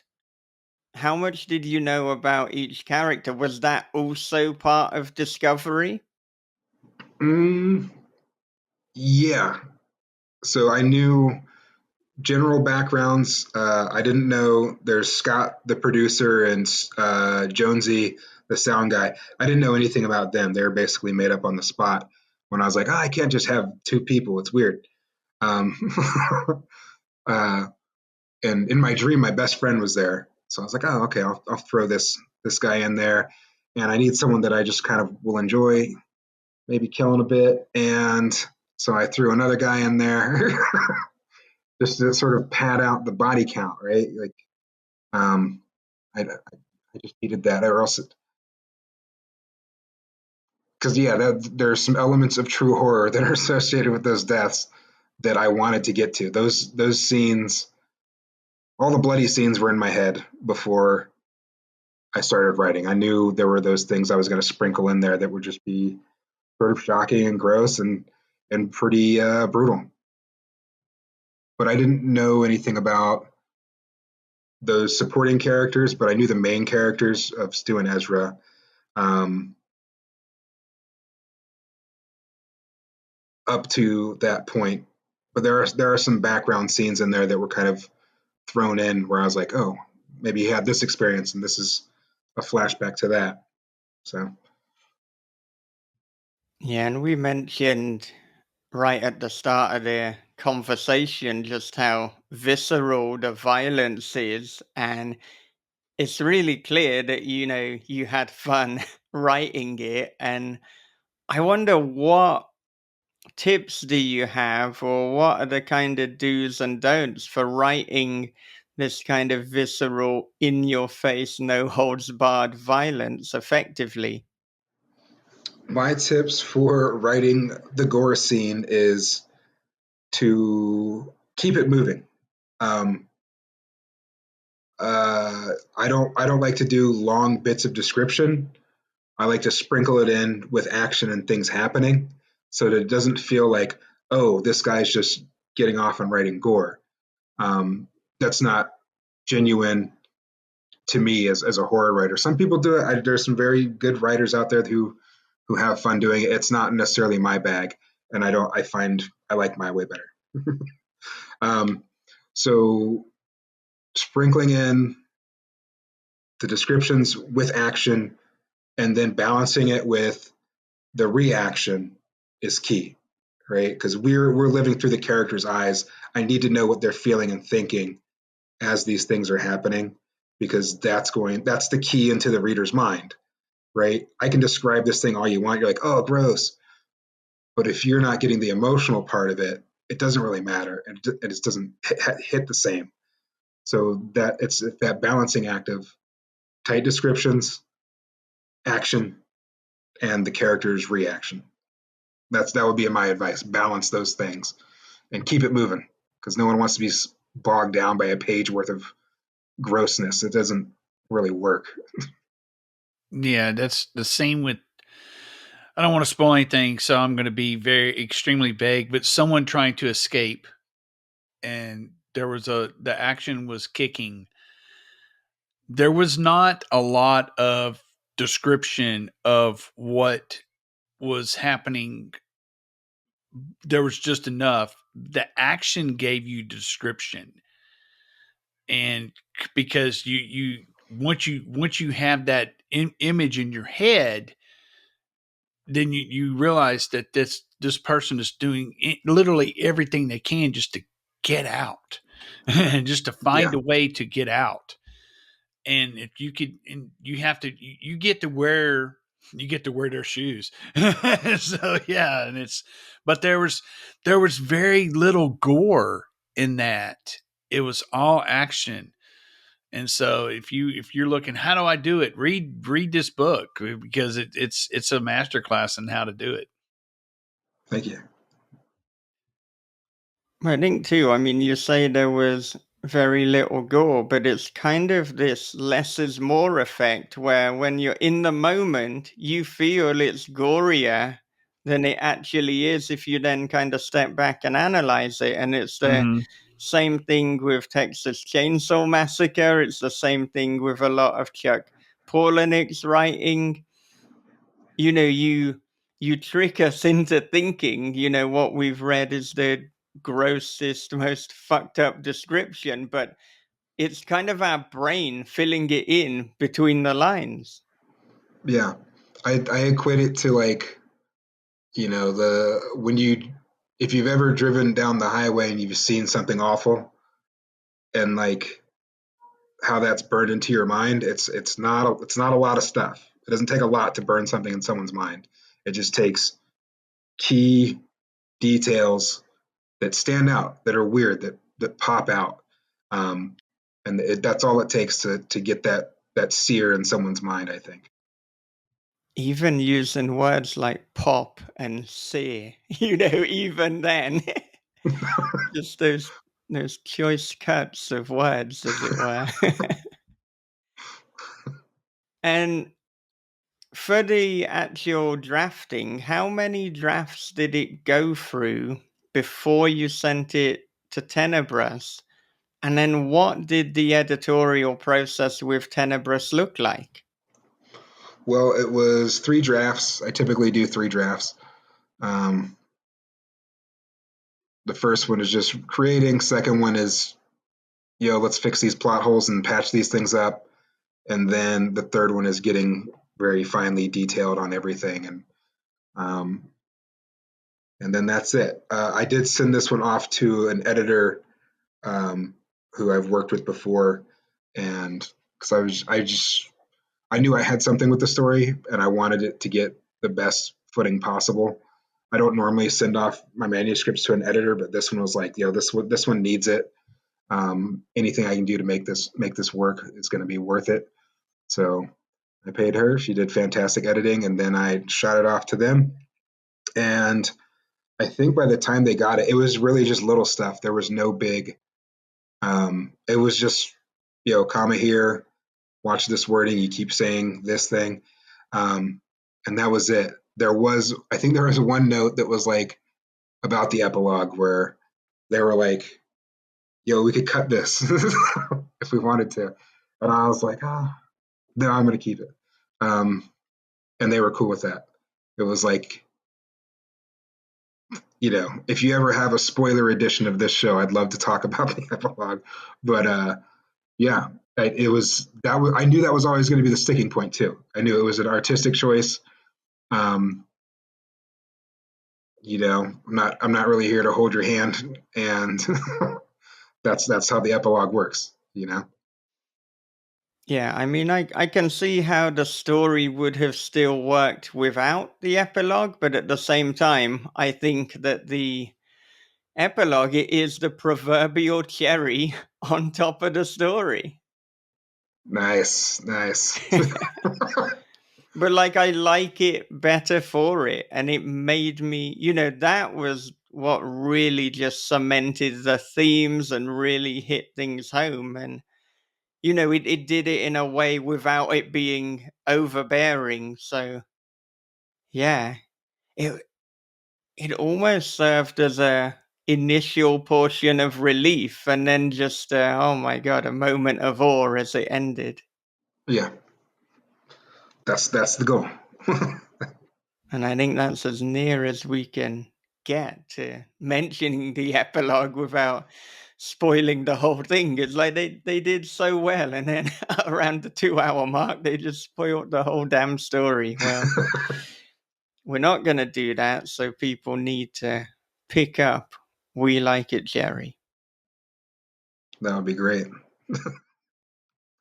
What are you currently working on, and what is next for you? Well, I think I've got 6 manuscripts. My agent's shopping 2 of them. I just sent one his way, and then he can't keep up with me, so he's given me permission to sort of sell these other 4 um, on my own. So I'll be taking those around. I'm going to give Tenebrous their shot at it first because they're my favorites and they're awesome, and I love working with those guys. Um, let's see, what do we got in there?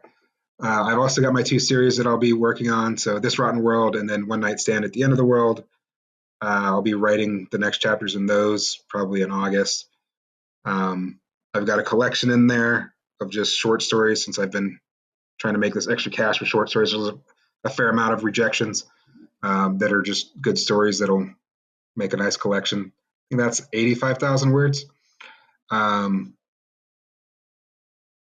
There is a Halloween themed horror story that I don't know, I've just been slow playing it for years now that I've just had. Um, I thought I wanted to publish it myself. Now I'm thinking I want someone else to publish it. So I'm going to see what I can do with that one.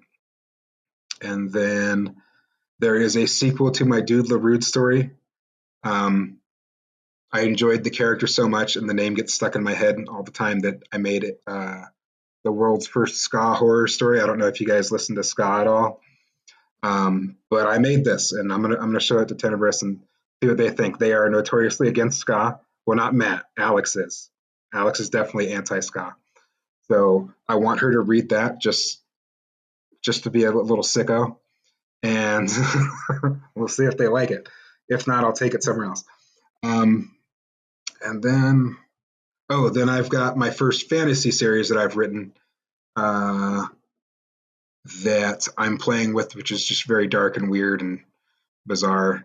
And we'll see if they're into that as well, and then we'll take it from there. So lots of things. I've got One Shot is coming out from Torrid Waters in November. Torrid Waters is a Crystal Lake Publishing, and this is sort of my version of a bizarre road trip, indigenous horror as well, and it's a trip for sure. And so I got a lot going on, you know. Yeah, it would have been quicker to ask, what have you not got going on? What are the Yeah, subgenres that you're not I know. writing in? And we'll have to get Alex on the show at some point to ask if did she have like a bad experience with a trombone growing up? Is that an early life lesson? Why does she She didn't know what hate it ska? was until just a few months ago. I think she was hanging out here before Ghoulish, and I was talking about the book then, and she's like, "What is ska? I don't know what ska is." And Matt played it for her on the ride home from where we were hanging out, and she did not care for it. I don't know what Matt played. He might have played some awful ska. He might have played some. I'm trying to think of awful ska bands. I'm not going to say awful. I'm not going to ruin those bands' names, but Yeah. Yeah. they're out there. Yeah, Yeah. Yeah. Matt's pretty eclectic in his musical taste. So Yeah, yeah, and yeah, go from ska to blood incantation, and so you know, definitely. I mean, Blood Incantation regularly switch genres from track to track, well, within tracks, so they might throw some ska in on their next album. I wouldn't put it past them. yeah, But one of the interesting things you said was you have 6 books at the moment kind of ready to sell. 4 of them you're kind of independently looking to sell. Your agent is taking 2 of them. How did you and your agent decide which of the books he was taking and which you were taking? Well, it was sort of a point of contention. I was like, I need money, I can sell things. I'm pretty good. I won't get as much as what the agent will get. And so I said, he's not necessarily into some of my more experimental things. He's more into like the horror. He's more into like We Like It Cherry or One Shot, which is just indigenous horror, right? But I don't always write indigenous horror. Sometimes I write weirdo stuff, and it's experimental and it's fun and it's wacky. And so I was like, listen, I got to make some money. Would it be okay if I took some of these things and sold them? And he was like, sure. And I was like, here's what I'll do. I'm going to write a query letter for each one of these. Um, I'm going to send you each one of those query letters. You tell me which ones you're interested in selling or working with, and then I'll take the other ones and shop those around. And so that's kind of how it went. Which I don't think a lot of agents would do it. Like a lot of them are like, no, you're only going to sell things through me or nothing at all. But I like working with my agent. He's a cool guy, and I know he's working hard on a couple of these manuscripts that are uh, as equally badass as We Like It Cherry. So Yeah. I mean, I understand the agents obviously wanting to sell things, but I also understand you wanting money quickly. And it's like, well, you can sell all six of them if you can sell all six of them yeah, rather efficiently. And yeah, I can see how your writing, your prolific rate, it's a lot for people to keep up with. And unless you can sell one of your books on a kind of six-figure deal, or hell, turn it up to seven, then it's going to be a lot harder to, yeah, justify having those things essentially just being on your hard drive. yeah, yeah. And like they take up headspace in the back of my head, and I just need them out and away somewhere. Like even if I shop them around and no one cares, I'll self-publish them. It doesn't matter to me. I just want them cleared out of my head, you know, because they live until they're published back there. So and then I can move on. Yeah. Oh, yeah, I get that. And I wanted to ask about writing We Like It Jerry. So you wrote that, I believe, in 2023. So just as the world had kind of come out of this COVID situation. So, there'd been a lot of isolation and quarantine. So, as that is also particularly the Arctic isolation thematic to We Like It Jerry, do you think writing it in a post COVID world affected the mentality and the writing? Um, I don't think so. I felt pretty made whole by the time I was writing it. I felt like the things had gotten back to normal for me in my own personal life, and so it wasn't really a thing. And I try and stay away from the COVID and the consequences in my writing because I think it dates it, and um, it's just it's I when a story is good, I want it to be good for a long time, and I don't want it to create that disconnect in the reader's mind. So I'm very cognizant of keeping that specific time period out of my writing because it is so specific. And yeah, it was a nightmare for all of us, but it also, 20 years down the road, it's not going to be a thing for the next generation. Hopefully, we don't know with what they got going on these days in the health department. Oh, yeah. I mean, I meant purely for your mindset. I wasn't suggesting like Ezra should have said to Stu, oh, this is getting even worse than that time when we Oh quarantined yeah, for yeah. COVID-19. No, I don't know that my mindset has changed at all. I mean, I'm pretty resilient. I mean, I've been through much worse things than that time period. So um, it was just it was that's just a we'll get through this eventually type deal for me um, and my family, which all made it through it, which is great. But yeah, it's a weird time for sure. But I don't think it traumatized me or leaked into my writing at all. I think my writing was probably more of a safe space to just be normal. at that time.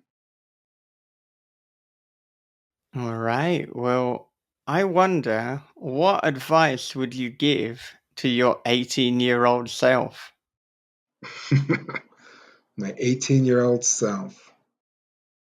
I don't know. I don't think I would have given any advice to me. I think my 18-year-old self did a pretty good job of living his wacky little life and making his wacky little mistakes and and not going to jail. So I think that's great. That's really all you can ask for at 18. Come on. All right. Um, Writing advice. I don't think that 18-year-old ever would have been able to write anything good. Um, and so I'm glad he got to live. And I guess my advice is just keep living till you feel the urge to write. You know. That's good advice. And even when you feel the urge to write, don't stop living. Well, you got to stop sometime. All right. Well, this has been a tremendous pleasure. So thank you so much for spending the vast majority of your evening chatting with us. Yeah, thank you. Thanks for having me on. I'm glad you guys enjoyed the book. Um, Let me know when you want to do the spoiler version of We Like It Cherry. Oh, yeah. Yeah. We'll really get into it. Yeah. Well, where can our listeners and viewers connect with you? I'm on Facebook under my name. If you just search Jacy Morris author, that's probably the one I use most often. Instagram, Twitter. No, I don't use that anymore. Instagram, Blue Sky,